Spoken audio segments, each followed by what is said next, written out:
the activism that you're involved with here in Prince William County, there's a couple of things I wanted to get into.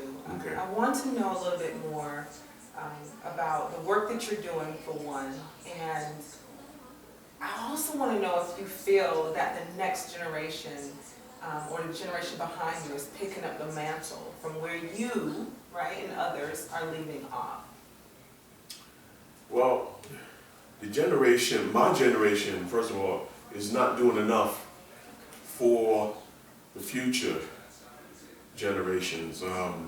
I feel that the men have to be more proactive, that I feel that some of the men in my generation are waiting for other men instead of being proactive themselves, because they have the experience, and they should transfer that experience to the younger generations. There is an obligation. It's not conditional. It's not. Yeah.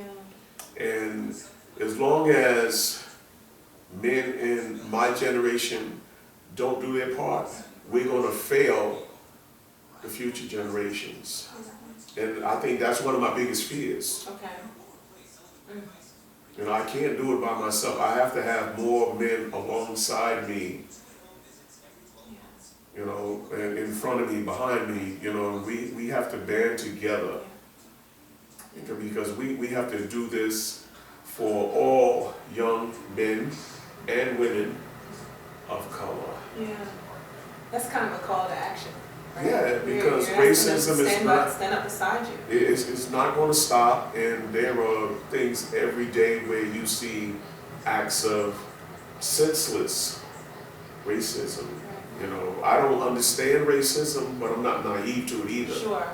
You know, so that's why I'm going to continue to do my part, and I talk to other men in my generation to try to band together with them to teach the younger generations, so that the younger generations can teach their future generations, because if we don't, we're going to be extinct. Sure. So when you talk about racism, when you grew up in Brooklyn, did you see racism the way, let's say, that we've heard, like during the George Floyd time? Like, did you see race-motivated types of behavior? Growing up as a kid in Brooklyn, my block was diverse. They were Italians and Irish, and we all played. We played in our backyard. As a kid, I didn't know anything about racism. I didn't experience my first taste of racism until I was in high school. My goodness. And I went to a predominantly white high school. You know, I had to take 3 trains and a bus to get to school, and I saw some of my friends being chased by white people, but they didn't really bother me, because I stood my ground. You know, not to say that if they wanted to attack me, they could have, but for some reason I never had that problem. I was surrounded by a group of whites one time, and after I talked to them, they kind of saw a little bit different. Right. Wow. So here in Prince William County, obviously going back to the George Floyd protest that you were speaking, obviously there was a lot of heightened, frustrations and anger, and it was all race-based. Right. Everything, it was, systemic racism. Exactly. Right? That's what we were feeling, right?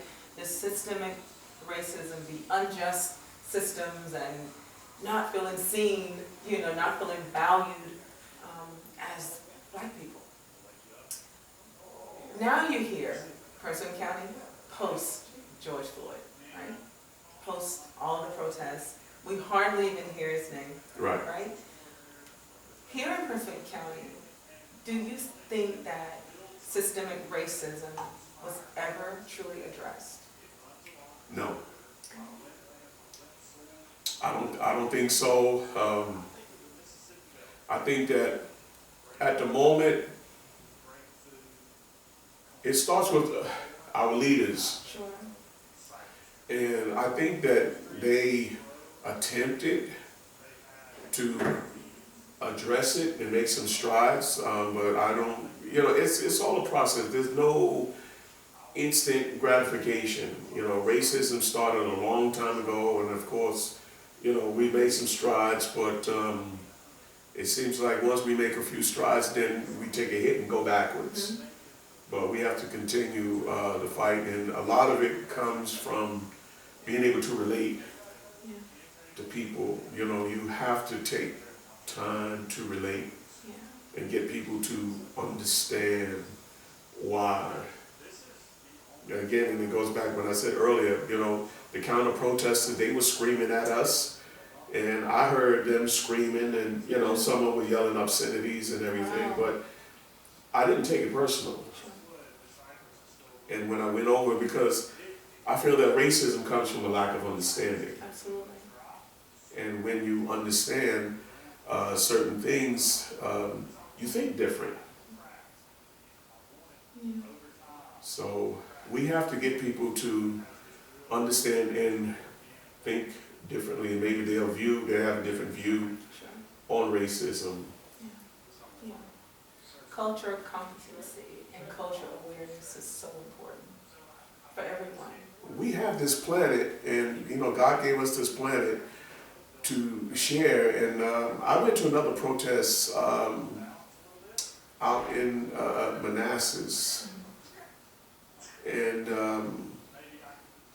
I stood out there in the rain with the Latinos, and the people, they were shouting, and from the other side, we were out by the courthouse and the jail.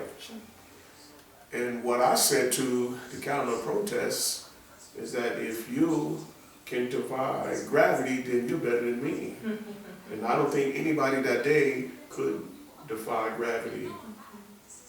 Well, after a while, they left. They did. They packed up and they left. What'd you learn from that time?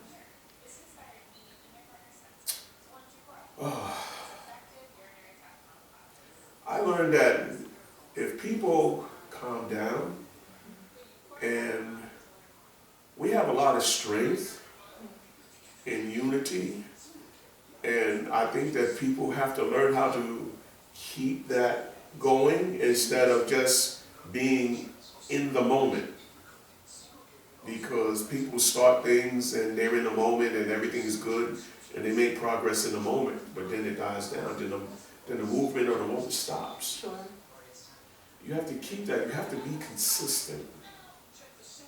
And that's one of the things that I try to do personally, is I try to be consistent and talk to people, because like I said, it's about understanding. I want to understand other people too, because understanding, that door goes both ways. Yeah. And even if I don't agree, at least I have a better understanding. Yeah.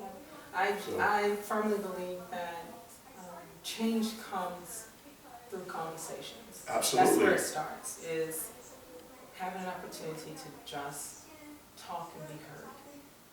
And you do walk away oftentimes, even if you don't agree, with a better understanding. And it's okay to disagree. Absolutely. Yeah. But the point is that even if you disagree, you will think. You may have a change of heart later, but at least you heard, and once it sink in, you can never be that same person that you were in the heat of that argument or discussion. Yeah, I don't believe you own it. I mean, you have to choose to unlearn the learning, but once you learn it, it's there. It's there. It's just like this cup. Some people say that the cup is half full or half empty. You know what I say? What's that? This cup is refillable. That's right. That's right. We think very similar, because I was like, there's room for more. Exactly. Once it's empty, you can refill it. Yeah, absolutely. Absolutely.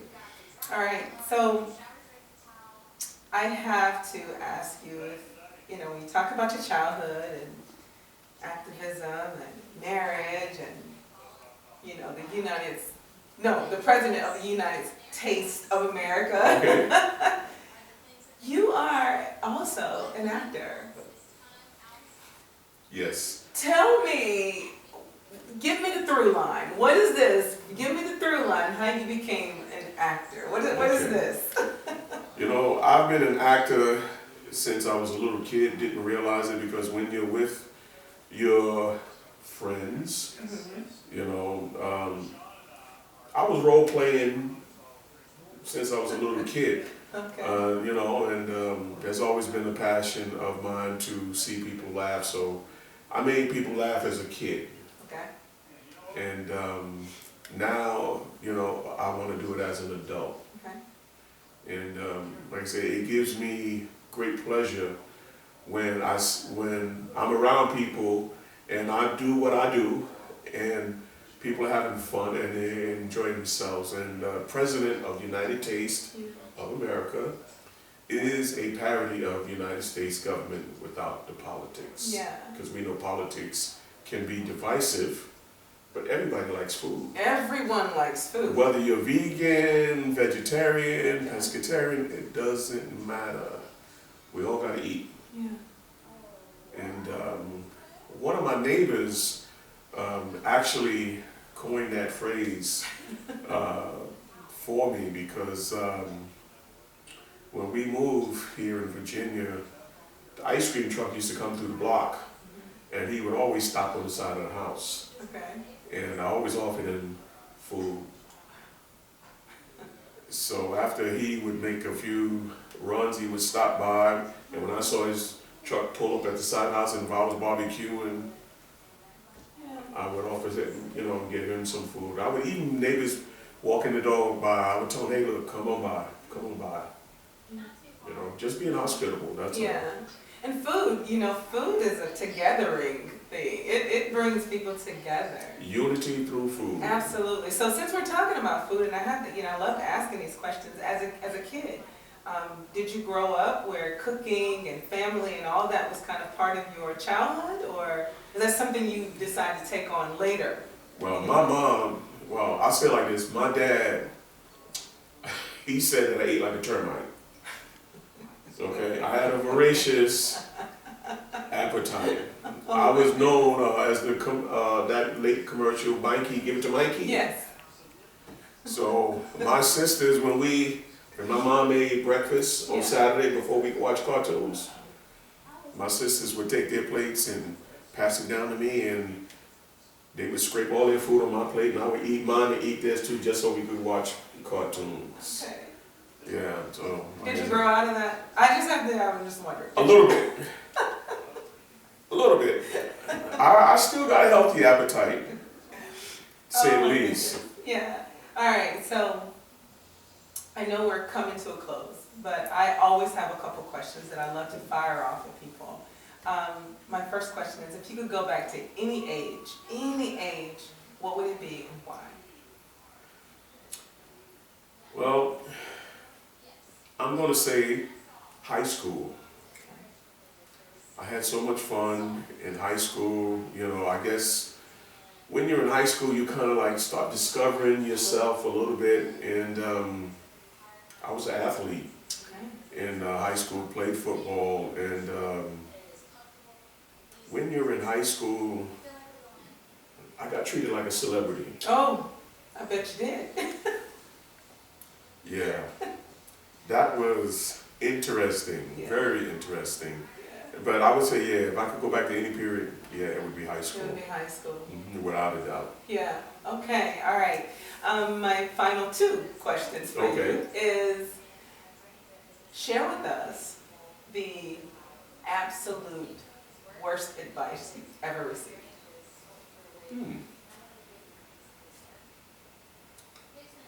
The worst. Believe it or not, the worst advice I ever got, and I didn't listen to it, was from my ex-wife's cousin. Okay.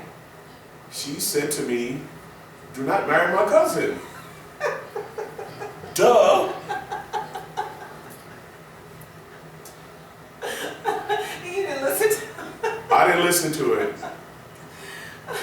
Well, it's almost like if you see the light is red, but you're going to run through it because you want to get to the next light. Yeah. And I ran through that red light. You know.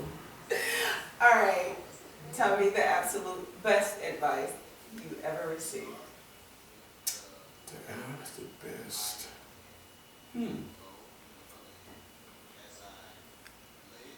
I don't know if I can put it on one single thing because I've gotten a lot of great advice, during my lifetime. So that's kind of a. You can pick one.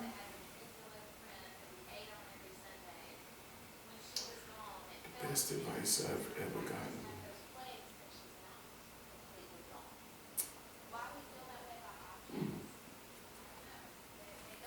The best advice. I'm going to say continue to support my wife. That's good advice. Has it worked for you? Oh, absolutely. I wouldn't trade my relationship for a 57 Chevy and a 62 split window Corvette. My goodness.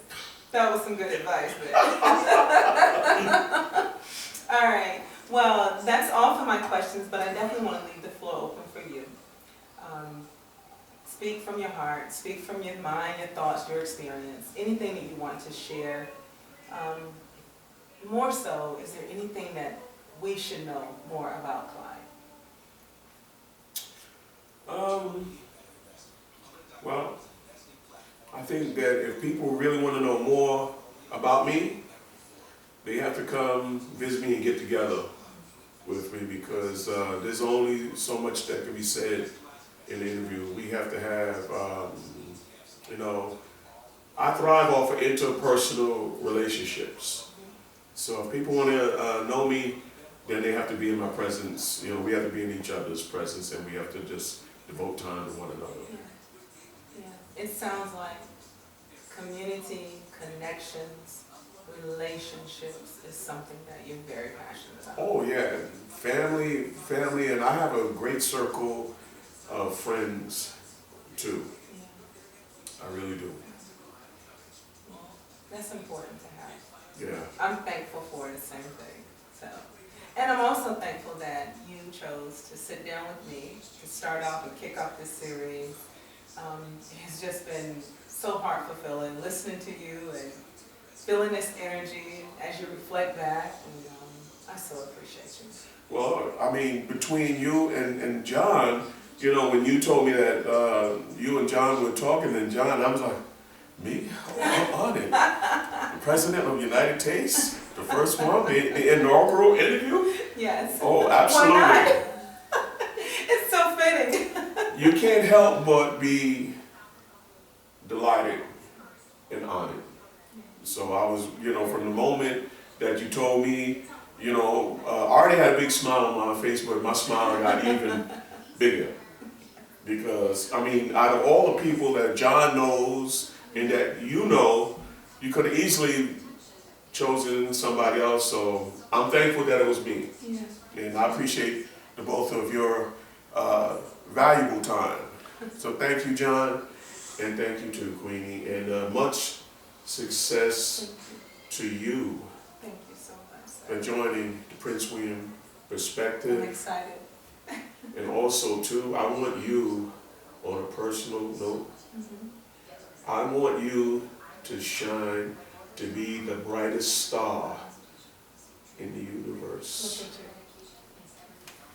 Look at you. Thank you so much. Okay? We touch and agree on that. Thank Absolutely. you so much. All right, that is it.